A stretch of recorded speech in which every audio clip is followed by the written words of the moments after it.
আমরা যদি ওয়াইটি স্টুডিওতে আসি, আসার পর যখন আমরা আর্নিং অপশানে ক্লিক করি, আর্নিং অপশানে ক্লিক করার পর দেখবেন এখানে কিন্তু আপনার ইনকামটা দেখা যাচ্ছে না। এখানে কিন্তু লেখা আছে you are a YouTube partner, অর্থাৎ আপনি ইউটিউব পার্টনারে আছেন কিন্তু আপনার ইনকামটা দেখা যাচ্ছে না। এটা কি শুধু আমার সমস্যা হচ্ছে নাকি আপনাদেরও হচ্ছে? দেখুন এখানে কিন্তু ওয়াচ পেজ অ্যাডস এটা অ্যাক্টিভ আছে এবং শর্টস ফিট অ্যাডস এটাও কিন্তু অ্যাক্টিভ আছে। আপনি যদি ড্যাশবোর্ডে ক্লিক করেন তাহলে দেখতে পাবেন লাস্ট 28 দিনের ইনকামটা কিন্তু আপনার ওখানে আছে, ওটা দেখা যাচ্ছে, ওটা কিন্তু এখান থেকে যায়নি। আমার এখানেও ওটা আছে কিন্তু আমি আপনাদেরকে দেখাচ্ছি না। আসুন জেনে নেওয়া যাক মূল সমস্যা কি। তার জন্য আপনি কি করবেন, উপরের দিকে নোটিফিকেশন যে অপশনটা আছে আপনি নোটিফিকেশন অপশনটাতে ক্লিক করে দিবেন। ক্লিক করে দেওয়ার পর আপনি এখানে প্রথম যে অপশনটা আছে দেখুন, এখানে লেখা আছে non issue earning information missing in studio, আপনারা এটাতে ক্লিক করে দিবেন।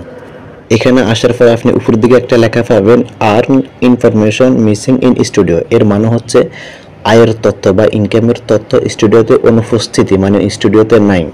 এখানে ইংলিশে দেওয়া আছে, আমি আপনাদেরকে পুরোটা বাংলায় বলে দিচ্ছি। এখানে প্রথম অংশে বলা আছে ক্রিয়েটর, আমরা রিপোর্ট পেয়েছি যে আপনার মধ্যে কেউ কেউ ইউটিউব স্টুডিওতে আপনার আগের এবং বর্তমান মাসের উপার্জন দেখতে পাচ্ছেন না।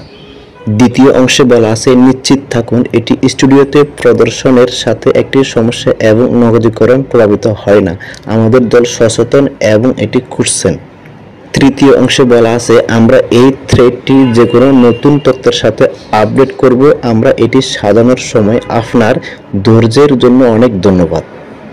তার মানে হচ্ছে আপনার মনিটাইজেশন যায়নি, মনিটাইজেশন আছে, এটা ইউটিউবের সমস্যা, কিছু সময় নেবে, তারপর এটা ঠিক হয়ে যাবে।